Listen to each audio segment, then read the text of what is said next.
Hello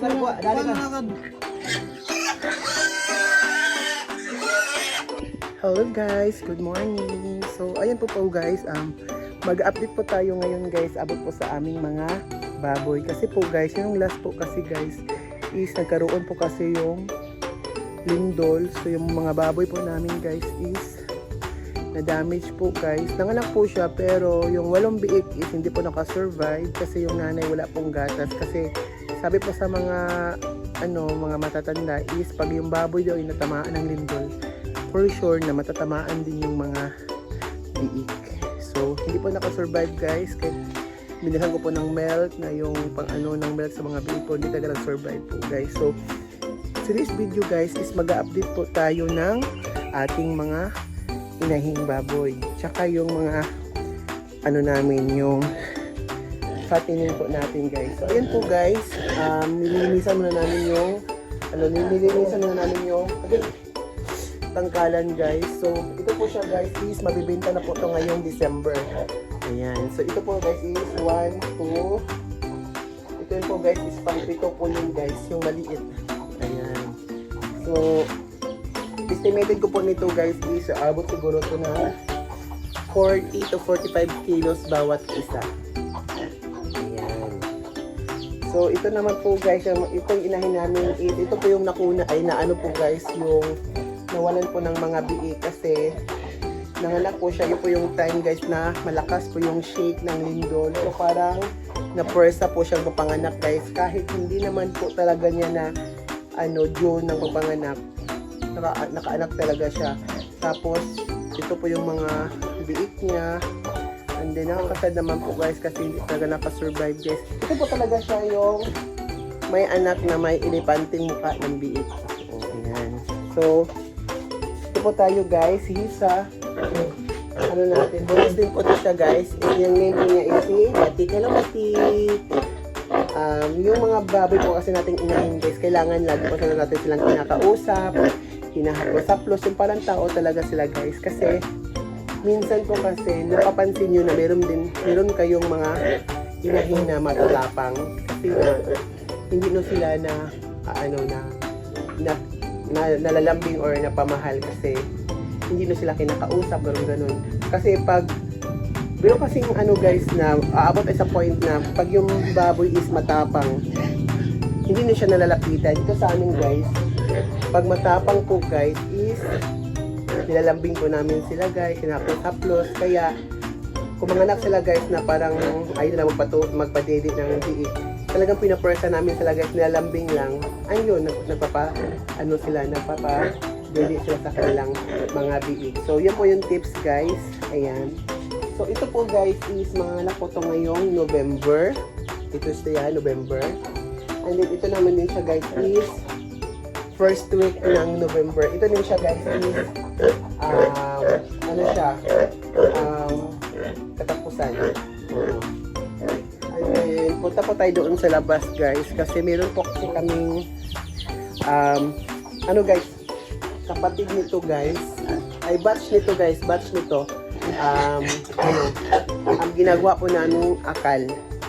Yung akal, it means yung breeder namin guys. So galing po tong Sambuanga na baboy guys. So naka-decide po kami ng partner ko na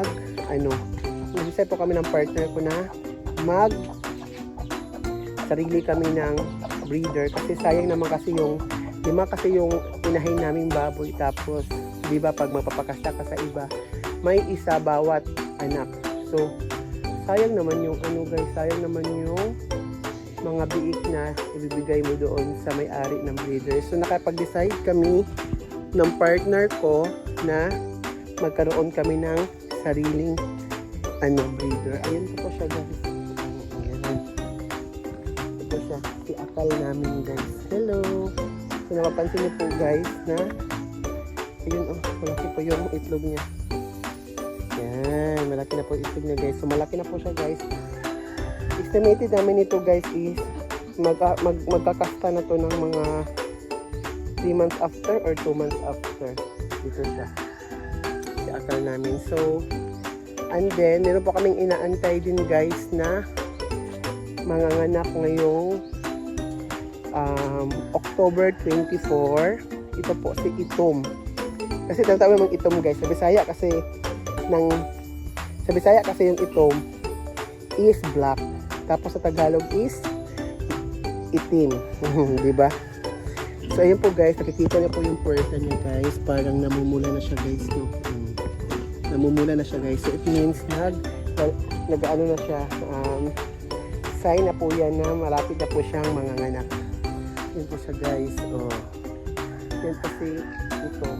And then due date niya guys is October 24. Hopefully na okay naman yung mga baby niya. Sana babawi po siya guys kasi nalungkot talaga ako nung nakaraan guys. Dalawang inahin na po namin guys sa tamaan ng lindol. Nung isa premature. Tapos yung isa buo siya pero walang gatas yung nanay. So nakakasad guys bilang owner ng baboy kasi syempre nag-ano ka, gumagastos ka po ng pampakain ng baboy, ng ilang buwan, sinagapisyuhan mo.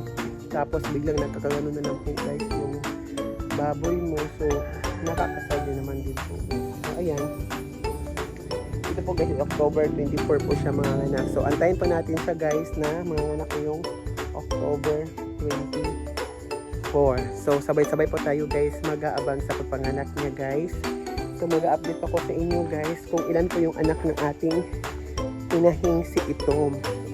So actually guys, meron po kayo i-reflect sa inyo guys. Itong water na po guys is tatas po ng aming pag-vlog at pagbababoy. Kasi matagal lang kasi ako guys na hindi na po ako nakapag upload sa YouTube channel ko. So nakadecide po ako guys na mag-upload ko guys kasi ang dami kasi nag-request sa akin na na-miss din yung mga vlog ko. So yun po guys, itong motor namin guys is kulang na lang po siya guys ng 3 months na bayaran para tapos na po yung motor namin. Hopefully guys na matatapos na po yung motor nito guys kasi actually itong motor na po ito guys is out ko ng 230,000 itong CRF na to kasi malaki kasi yung down ng ganitong klaseng motor. So ayan po guys, isa po tayo sa sa loob ng bahay namin. So dito kasi guys sa Barangay Danau guys, ang tubig kasi dito namin guys is schedule guys. So minsan hindi po siya hindi po nag-ano yung tubig. So napansin niyo po guys na marami po kaming drum. Kasi dito po kami nag-imbak or nag-iipon ng tubig. Tsaka meron na po kaming dito, yung mga container. So meron na kami may ref dito guys na sira. Ipon na namin yung tubig. Kasi ito po guys, pinapagawa namin itong CR na to guys. Meron na kaming sariling CR, ganon. And guys, may septic na rin kami guys. Septic. Ayan. Sa baboyan namin guys, meron kaming septic dito guys para iwas amoy po ng dumi ng mga baboy. Kasi once na mag-ano ka ng baboyan, kailangan meron kang septic tank para kung may mag-ano sa inyo, magreklamo ng kapitbahay, syempre punta kayo ng barangay, gano'n. So syempre may paglaban ka na may septic yung baboy mo. Once na magbaboyan ka, kailangan may septic tank ka para ang dumi lahat nandun sa septic tank. So ayan. So mamaya po guys, magbablog po ako na magpapakain po ako na ng baboy namin. Kasi yung asawa ko guys, nandun guys, nag-iigib po siya ng tubig niya. Kawa po yung asawa ko guys. Ayan, mamaya po guys, nakikita pa natin yung asawa ko guys na mag-iigib siya ng tubig. Doon po siya pumunta sa kabilang barangay para makapag-igib na ng tubig. Thanks. Naman na, okay na po yung ating mga baboy. Ayan. So mamaya na po guys, mag-update ako guys. I love you. Ayan. Yun na lang.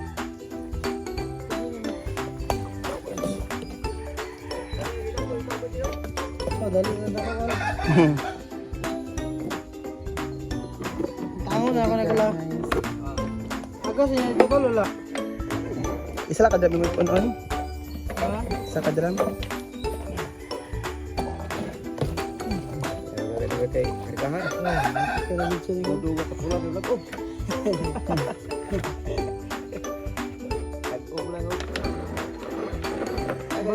Baleng ako ning ko. Nagrugyur na din. Ruyo ra ko la. Oh. Ali, di na grulo kay. Hayo ko no tayo mo linya dito. Sumpay di mo. Mana ko si tinta na kalakong ako. Ali di gamay na lang dito ko. Oh, kamay na lang. Kanana Ayan na guys. tubig namin.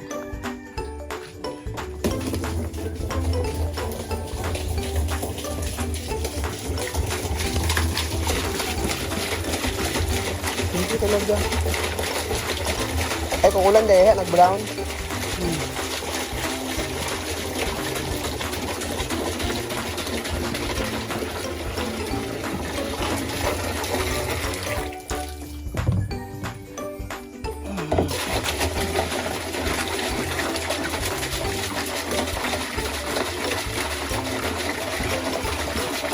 Ito po guys, iumbakan po namin ng isang brown na tubig.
Labasan nila ang kahuplap. Ano?